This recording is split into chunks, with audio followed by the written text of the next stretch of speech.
Hey, I'm here today with Dr. Greg Davis. Dr. Davis is a specialist in ear, nose, and throat, previously with the University of Washington, now in private practice in Puyallup, Washington. Greg, thanks much for joining us today. Hey, thanks, Chris, for having me. I'm a big fan of your podcast. I really enjoy it. Hey, thank you much. Hey, first question, general question. In your practice, what are the most common travel-related ear, nose, and throat issues that you see in your patients? Yeah, there's quite a few. Thanks for asking. I'm a rhinologist, so a sinus subspecialist. So I tend to see mainly patients who are having problems with their sinuses when they're flying or when they're scuba diving.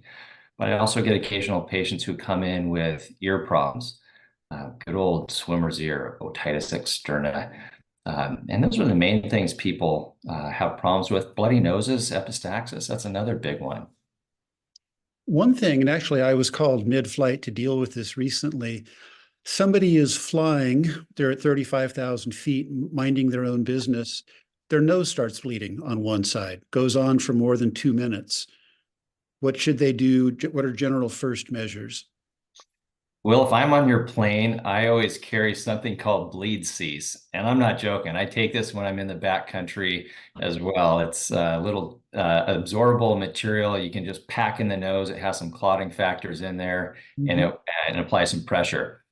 But most people don't have an ENT on board with that material. So what usually works is just direct pressure. Mhm. 95% of nosebleeds occur in the front centimeter of the nose along the septum, that middle structure.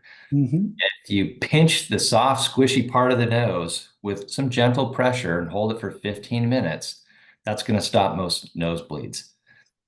If someone happens to have Afrin or oxymetazoline spray, that's a strong vasoconstrictor, and you can spray 2 squirts in both sides of the nose, pinch the nose for 15 minutes, repeat that in another 15 minutes. And so you have 30 minutes of pressure. That's going to stop most nosebleeds. Okay, good, good.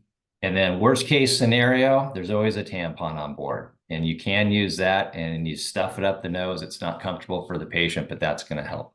Okay, excellent. Thank you. Speaking of jets, a lot of people, when they ascend or descend in a jet, have ear pain. What are some general, either preventative and or treatment measures for that you would recommend? Right. So that's related to eustachian tube dysfunction. That's a tube that connects the space behind your eardrum to the back of your nose that equalizes pressure. And many people have it when they're descending in the airplane. So there are a few things you can do.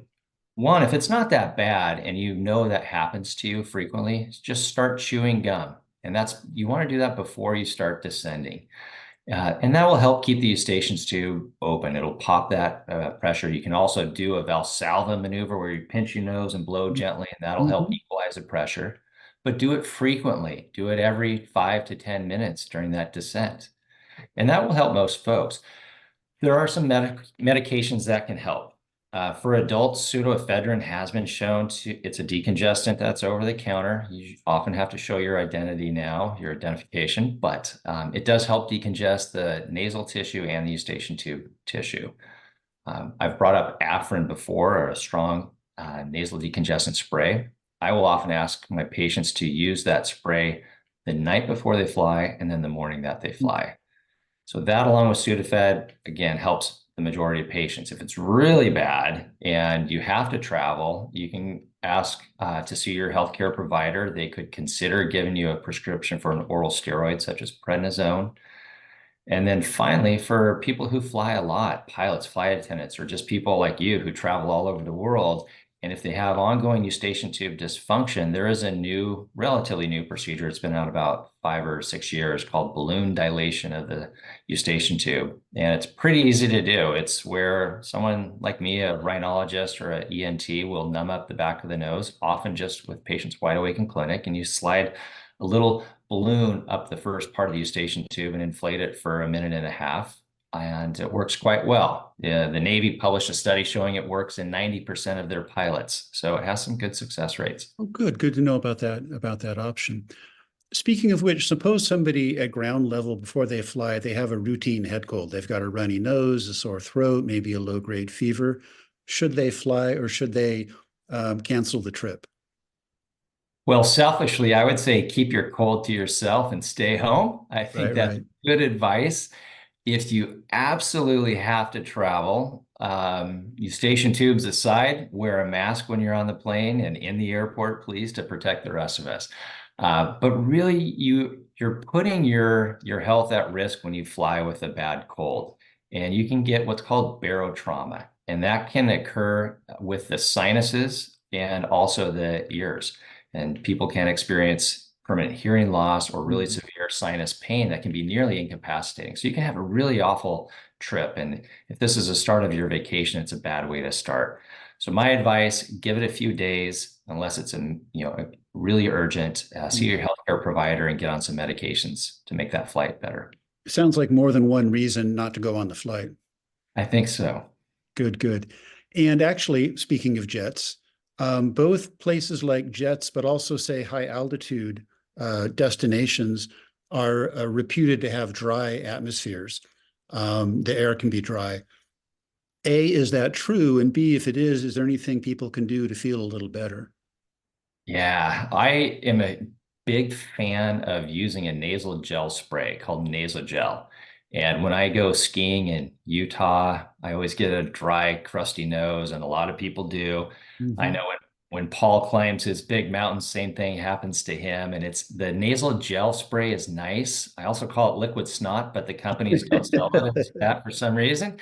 And it's saline, so it's very safe. It's just salt water, but it's mixed with a gel, and it's on a nasal sprayer. You squirt it in your nose, and it feels, it just moisturizes it for 3 or 4 hours, and you can repeat it several times. So that's the number one thing I do. Obviously, staying very hydrated, so drinking extra water and avoiding those things that are going to dehydrate you, like alcohol and caffeine. Got it. And again, the name on that, the brand name is The what gel? brand is by NeilMed, and nasal gel spray Okay. is Okay. it's available on Amazon and all drugstores. Well, when you come out with your brand name to make your Fortuna, will you call it Liquid Snot? I think so. I was visiting Oxford and had a really dry nose, and I told myself I wish I had this nose spray. I went into the little pharmacy and there it was. So Oh, nice. it's easy to find in other parts of the world if you Oh, need it. good. Good to hear. Good to hear. Now, suppose you're going to a city that has bad air pollution. Suppose you're going to Mumbai during a season of high air pollution. Any particular tips to lower the toll on the traveler? Boy, the pollution's tough, and it's the particle matter that makes the difference. And so it really doesn't matter if it's pollution, forest fire smoke, or campfire smoke. All of those small particles can irritate the sinus and nasal tissue as well as your pulmonary tissue. And avoidance is all you can do. You can certainly wear a good mask and N95 if you want to filter out that, but the particle size is very, very small, and you're still going to have some reaction.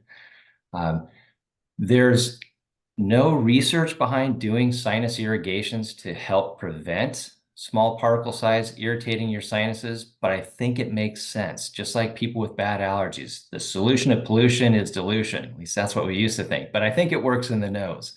So Okay. if you're in a dirty environment, dusty environment, take a saline irrigation bottle, use distilled water or previously boiled water with a saline packet and irrigate your sinuses afterwards, and that should help. Good. Is there a potential downside to using tap water for your saline irrigation? Well, there are case reports of amoeba infections and infecting the brain, and that might be an interesting discussion for you and Paul someday. Mhm. But those can be life-threatening, and Okay. though some of us may do that from time to time, and it's probably safe in most parts of the U.S., it's not always safe. And so, my advice: distilled water, previously boiled water. There is a study that shows that bottled water should be safe.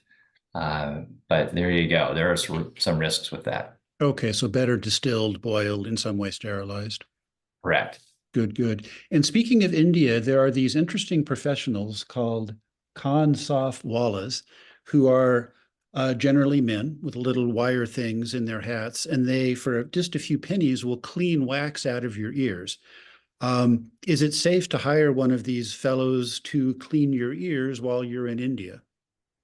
Well, Chris, you sent me a video about this. I was fascinated with the history of these people. It's often passed down from father to son and generation to generation. And my guess is these people are very adept at what they do. I've never seen them. I've never seen them behave, but one of the ways that we can compensate for lack of seeing in 3 dimension, if we're looking in a small space, is moving our hands in and out. And that's how we do endoscopic sinus surgery. That's how we recreate that 3rd dimension is motion.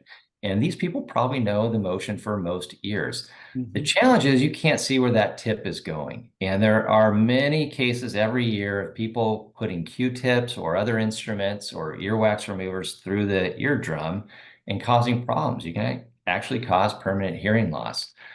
So, and not just those providers in India, but now there are devices you can connect to your smartphone, and it has a camera with a hook, and you can buy it on Amazon and look in your own ear and attempt to clean out your wax, but doing that at a risk because you do not have depth perception when you're doing it. So you're taking this complex 3 dimensional structure, making it 2 dimensions on your phone screen and hoping you don't go too far. So I would be very cautious. I would recommend instead seeing a healthcare provider because it's pretty easy to get wax out of your ear. There are some over-the-counter remedies that can help, like Dubrox is a name brand that helps break down the wax. Mhm. So I would try that as a next step. Okay, very good. And last question, bit of a change of topic, but I know in the past you actually have done surgery on a gorilla. Specifically, the one I know about is a rather famous gorilla named Vip, who was in the Seattle Woodland Zoo. I was sorry to see that about 3 years ago, Vip at an elderly age passed. Are you still working on the patients who are not people? On rare occasion, yes. Thanks for bringing up VIP. VIP stands for very important primate, and that was his name. And I had the opportunity to do the world's first sinus surgery on a gorilla. They were going to euthanize him, and he lived another 8.5 years. So Oh, it was a fun story, but I had a lot of help. The veterinarians were amazing. The gorilla keepers were amazing. Paul Pottinger even helped us with antibiotic selection after the cultures came back. So there was quite a team involved. I did have an opportunity probably a year and a half ago. They had an orangutan who she was blowing her nose about 100 times an hour, and they were worried that she had an infection or a tumor. So while she was under a general anesthesia for some OB/GYN work, I looked up her nose with an endoscope and pulled out a 6-inch stick that she had stuck up there, oh, probably trying to scratch an itch or oh. something, and she just couldn't get it out. And I pulled it out and held it up, and people clapped, and that was it. So it's, for any of the medical providers out there, the zoos are always looking for assistance, and the veterinarians, they do an amazing job. But when there's some more complex things, they like to reach out to their human counterparts. So I would encourage you to chat with your zoo and offer to volunteer. That is great. Wasn't that satisfying for all concerned, including, I'm sure, the orangutan, to have Yeah, that stick removed? I think she was quite happy afterwards. Yes. All right. Dr. Greg Davis, Puyallup, Washington State, thank you so much for talking with me today. Thank you, Chris. It's always nice to see you. Take All care. right. Take care. All best.